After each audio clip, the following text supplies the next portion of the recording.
podcasti osa ja tänases videos ma siis räägin natukene Texeli tõust. Tänaseks puding on meiega olnud juba peaaegu 4 päeva. Et hakkame teda vaikselt puurist nagu välja võtma, puuris paitama, rohkem tegutsema. Ta on kohanenud päris hästi. Ta ei ole mulle nii suurt südarit andnud sellega, et ta ei sööks üldse. Et on ilusasti söönud, on ilusasti kakanud. Ja ainuke asi, mille pärast natuke muretsesin, oli see, et tal pissi lõhnas päris tugevalt, mida ma ei ole varem teiste merisigade puhul üldse nagu tundnud. Aga ta on pikakarvaline, nii et ma küll näitasin eelmises videos, kuidas ma tal neid karvu ka lõikasin ja pesin tal ära selle, mis tal tulles oli. Aga ma pidin natukene siis veel lõikama. Pluss ma arvan, et tal ikkagi võib-olla tekkis väike selline vedeliku kadu. Et jah, et selles mõttes või väiksem, et ta ei joo nii palju on ja. Aga ma olen talle ikkagi rohkem kurki andnud ja asju, et siis et ta ikkagi ilusasti saaks oma piisav vedeliku kätte, et selline vähene vedelik võib ka nagu panna pissit rohkem lõhnama. Ta on evane merisiga ilmselgelt, ma ei hakka paaritusi siin tegema. Ja ta läheb teiste tüdrukutega siis kokku meil sellel laupäeval arvatavasti, kui tal nüüd just ei ilmne mingit sellist terviseprobleemi. Ma natuke vabandan, kui ma natuke niimoodi tulin just õuest jälle. Et siis natukene nagu nina on selline. Ja ta on tõesti üli armas, nagu kõik merisea beebid. Ja, see on nii armas. Tal on väga wild vurrukesed. Ta näeb välja nagu pisike mängulummake või pisike lambakene. Ja täna hommikul ta juba tegi väikseid suumisid puuris ja käib juba nagu väljas ka, et selle üle mul on väga hea meel. Aga räägime siis natuke tema tõust. Ta on siis pikakarvaline merisiga, Texel tõugu merisiga. Selliseid merisigu mina tean pakub ainult Härmatalu, kust meil pärineb siis ka latte. Ja miks ma just tema valisin? Ma muidu mõtlesin, ma teadsin, et ma tahan ühte pikakarvalist merisiga. Sest mul ei ole mitte kunagi pikakarvalist olnud. Kui ma lapsena mul oli merisiga, siis mul oligi lühikarvaline. Siis mul olid ka kusjuures tõumerisjad. Üks oli siuke American Crested, kes oli siis muidu pruuni värvi ja valge rosetiga. Ja siis emane merisiga oli mul selline self-tõugu, ehk siis ta oligi täiesti ühevärviline. Nüüd siis mõtlesin, et tahaks ühte pikakarvalist veel ja miks just ühte, siis sellepärast, et nad tõesti vajavad palju rohkem hoolt. Nende karv vajab, ongi just see lõikamine ja nende karv pidevalt kasvab siis, et Texel merisigadel ka pidevalt karv kasvab. Kui te vaatate neist pilte, siis neil nagu täitsa karv siia niimoodi maha tuleb ja nii edasi. Siis nagu ma ka eelmises videos ütlesin, siis kodustel merisigadel üldjuhul tegelikult nii pikaks seda karva ei lasta kasvada, sest lihtsalt see on nagu mopp neil, et see lohiseb mööda maad, korjab kõik pissi, heina, kõik asja enda sisse. Et see lihtsalt ei ole mitte mingil viisil praktiline, see on loomale ka tegelikult ebamugav, et nende puhul siis peaks ikkagi seda karva nagu piirama siis umbes siit, et kõht oleks lühikarvaline ja siis siit ka, et need karvad, mis tulevad, et need ei puudutaks siis nagu maad. Ja see lõikamine on vajalik siuke 3 nädala tagant või korra 2 kuu tagant, et see oleneb, kuidas see karv nagu kasvab neil, et natuke erinevus on, et ma olen kuulnud erinevalt, et olen kuulnud, et peab iga 3 nädala tagant lõikama, olen kuulnud, et peab iga 2 kuu tagant lõikama, et eks see inimestel ka see soeng, mida nad oma meriseale tahavad, on võib-olla natuke nagu erinev. Nii, Texel tõugu merised peaksid olema, nii palju kui ma lugesin nende kohta, et hästi sellised rahulikud, chillid, malbed, aga samas ma lugesin, kui ma vaatasin mingeid Instagrami postitusi ja asju, siis et just, et see on väga snappy ja selline paisti, selline südikas siis nii-öelda ja nii edasi. Ja neile ei meeldi tegelikult see kammimine, neile ei meeldi see lõikamine, kõik siuksed asjad, et selles mõttes, eks ma siis näen, aga mida ma olen aru saanud, on see, et ma ütleks küll, et mul on ainult ühtedega kogemus, et teditõugu merisiga ka, et ta on küll nagu ülijulge ja ta tegelikult on nii vähe meil olnud, aga ta juba magab mul süles ja selles mõttes ta on küll ülijulge. Aga see tingib ka selle, et üliraske küüsi lõigata, ta on väga hammustaja. Et mõnes mõttes see julgus on ka natuke raskemaks teeb asja võib-olla, aga jah, samas süles on ta jällegi siuke mega nunnu ja kaisukas ja nii edasi.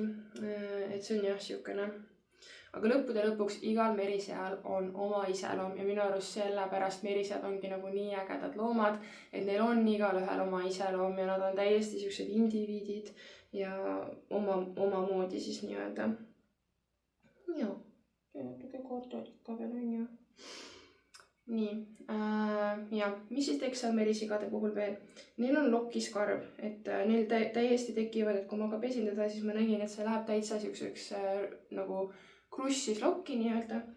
Ja seetõttu tegelikult, kui ma uurisin, siis ma sain hästi palju seda, et nad on ikka täiesti mitte kunagi enam ei võtaks ja nii raske hooldada ja siis kindlasti see, ma usun, kui pidada sellist tõugu saepuru peal, siis ma kahtlemata arvan, et see kindlasti tekivad pusad, asjad, see saepuru läheb väga sinna karva sisse. Ma juba praegu näen, et tal nii kiiresti tekkis märgumine sealt pepu juurest on ju, et tõesti see pepukarva peab hoidma hästi lühikesena, seepärast, et nad ei ole võimelised muidu ise ennast sealt puhastama, kui neil on pikk karv, nad ei ole looduses pika karvaga. Nii et kui me oleme nad selliseks aretanud nii-öelda, siis me peame nende eest ka sellist erihoolt nagu tegema, on ju. Ehk siis, mis mina arvan, aga kogemus muidugi veel näitab, on see, et Texel merisea eest ei ole raskem hoolitseda kui teiste pikakarvaliste merisigade eest, kui sa pead neid fliisi peal, seepärast, et siis ei ole nii palju seda pahna, mis neile saaks üldse sinna karva sisse jääda.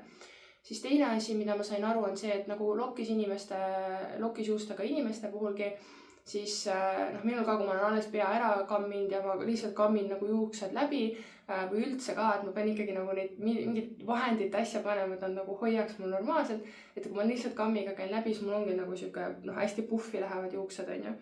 Et siis Texel merisigade puhul on see sama asi, et kui neid lihtsalt tavaharjaga kammida, siis nad on hästi nagu puffis, on ju, et siis need ei ole need nagu lokid nagu näha. Ehk siis ma näitasin selles hooldusvideos ka, et neid on parem kammida sellise laia piiga kammiga ja tegelikult seda ei pea üldse nii tihti nagu tegema, et ei ole see, et iga päev neid kammida või midagi. Mida võiks teha, on lihtsalt sõrmitseda seda karva nagu läbi ja vaadata, et ega siin ei ole midagi nagu jäänud sisse, vaadata, et ei ole tekkinud mingeid pusasid. Kui tekivad pusad, siis need on tõesti vaja ära lõigata, sest need teevad neile haiget muidu. Ehk siis on vajalik selline natukene ilusti läbi käia ja teine asi, kui neid pesta, siis on ka vajalik selline, et natuke nagu crunchitada siis neid lokikesi neil. Täpselt nagu lokkisuustega inimesel. Ehk siis ma võtsin endale merisea, kes on minuga sama juukse tüüpi. Aga tema lokid on ilusamad, minul on siuksed lained rohkem. Ehk siis jah, niimoodi võiks nagu läbi käia, vaadata. Ja teine asi ongi ikkagi see, et need pepukarvad hoida niimoodi lühikesed. Vabandust, ma nüüd näitan sinu pepukes sinna. Et siin on see põhiolukord, mis nagu tekib, on ju. Ta on hästi jutukas, seda mul ütles tütar ka. Ta jutustab, eriti kui ta kuulab teisi nutsusi all. Oled jutukas preili meil. Jutukas preili oled meil. Ehk siis jah, pepukarvad lühikesed, et see on nagu number 1 asi hoolduse puhul. Ja selliseid vannitamise asju kindlasti pikakarvaliste puhul peab tegema rohkem. Aga muus osas, miks ma siis lõpuks otsustasin ikkagi, et jah, ma võtan ikkagi Texeli, mitte siis Coronetti või Shelti, ongi see, et kõigil peab lõikama, aga lokke on lihtsam lõigata kusjuures. Ja ma olen sellega, et praegu juba kuigi tal on nii lühike karv, ma olen juba nõus, sest ma saangi nagu ajada tal karva niimoodi, et nii ja siis jops lõigata selle ühe lokikese nagu ära. Et kui iga karv on nagu eraldi, siis mul ei ole küll kogemust, aga nii palju ma nagu uurisin, et tegelikult on raskem seda lõikust isegi teha nendel Sheltidel ja Coronettidel siis. Ja siis see viimane nii-öelda asi, mis otsustavaks nagu tuli, et miks just tema meile ikkagi tuli, on see, et ta lihtsalt sündis varem, et need Coronetti ja Shelti pesakonnad on nüüd alles tulemas või praeguseks juba hetkel sündinud, aga see tähendab seda, et ma oleks saanud koju tuua alles siis jaanuaris ja mul ei ole tegelikult kiiret muidu, selles mõttes ei ole mingit probleemi, aga kuna ma nüüd tean, et latte on meil selline üsna, ta ongi väga enesekindel, ta tundub üsna dominantne põssa olevat, et eks näeb, kui ta suuremaks saab, et kuidas ta selle hierarhiaga seal siis nagu toime tuleb. Praegu suuremad merisead ikkagi panevad teda nagu aru saama, et kuule, sina oled pisem, sina nüüd nagu oled see kõige alumine ahelas nii-öelda, on ju. Aga ma väga loodan, et latte ei hakka seda nagu challenge ima nii-öelda neid siis, on ju. Et siis võivad lihtsalt ikkagi nagu kaklused nagu tekkida, on ju. Aga ma olen sellega arvestanud, ma olen arvestanud sellega, et võib-olla et nad ei sobigi lõpuks omavahel, on ju. Tüdrukute puhul on ka see võimalus olemas, see võimalus on palju väiksem kui poistega, aga see võimalus on olemas. Teine asi, mis tüdrukute puhul on see, et neil on väga levinud munasarjas tsüstid, mis ka mõjutavad nende hormoone, nii et ma tean, et mõnedel on ka, et ütleme sealt 4+, 3+ vanuses emased järsku muutuvad väga agressiivseks puurikaaslaste osas ja siis tulebki välja, et neil on tsüstid ja selle tõttu nad peavad ikkagi eraldama. Nii et tegelikult ei ole vahet, kas sa võtad emase või isase, mõlema puhul on see võimalus, et nad ei saa elu lõpuni kõik ilusasti omavahel läbi ja sellega peab arvestama, kui sa merisigu võtad, et sa võib-olla pead tegema seal eraldi puurid, eraldusseinad, asjad, on ju. Sellega lihtsalt peab arvestama.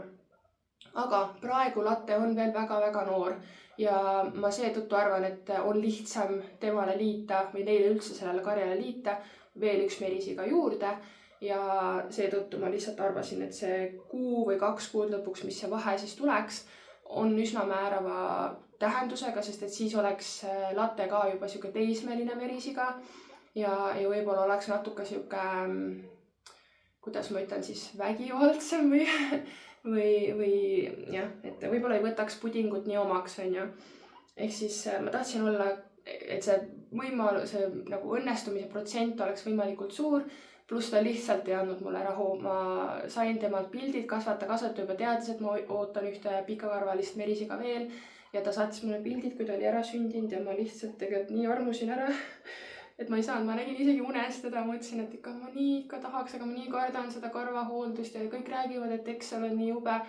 Ja siis ma uurisin ja siis ma sain aru, et okei, et tegelikult on päris palju plusse ja lõppude lõpuks on tegelikult suht sama, et kui sa pikakarvalise võtad, siis sa nii või naa pead teda lõikama, sa nii või naa pead teda kammima, sa nii või naa pead teda rohkem pesema. Et mis seal siis vahet on? Ja mulle tõesti tohutult see välimus meeldib, see nägu, see klahvikarv siin näo juures. Ta on lihtsalt imearmas. Oled imearmas, jah. Oled imearmas, on ju. Ja ta on nii pehme ka, et kui ma käisin latel järel, siis ma palusin kasvatajal mulle näidata pikakarvalist merisiga ja siis ta tõigi mulle ühe suure isase Texeli ja siis ma sain ka katsuda ja siis nagu see ka jäi muga natuke nagu kaasa. Et ta on tõesti nii imepehme ja nii nunnu. Nii et jah, tema meile tuli, ju ta siis nii pidi tulema. ja ma väga-väga loodan, et ta harjub ülejäänud karjaga nagu kenasti ära ja läheb kõik hästi. Ja see tundub siuke sõbralik sell. Ja, oled küll. Nii, aga ma rohkem teda ei kiusa, ma lasen ta puuri tagasi ja kui teil on küsimusi, siis kindlasti küsige. Ja teine asi on see, et ma kindlasti Instagramis Notsiku alt ka vastan kõigile kirjadele, kui ma vähegi vahepeal lähevad requesti alla, kui ma ikkagi kontrollin neid ka. Et siis merisigade teemadel mulle väga meeldib rääkida ja jagada seda tundide viisi guugeldamist, mida ma olen teinud enda merisigade jaoks. Nii et alati julgelt võite kirjutada mulle, küsida, et mul on kogemus see, mis mul lapsena oli ja nüüd siis nii-öelda selline võib-olla teadlikum merisea pidamine.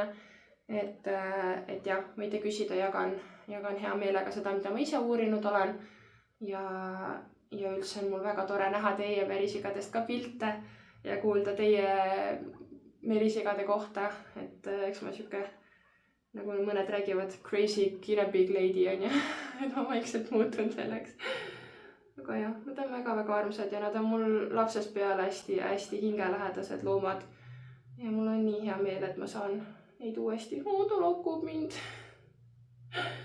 Nii armas. Ma panen seda tagasi. Jah. Ta tahab äkki pissile minna. Võt. Nii et jah. Aitäh, et sa seda videot vaatasid ja näeme siis juba homme. Tšau!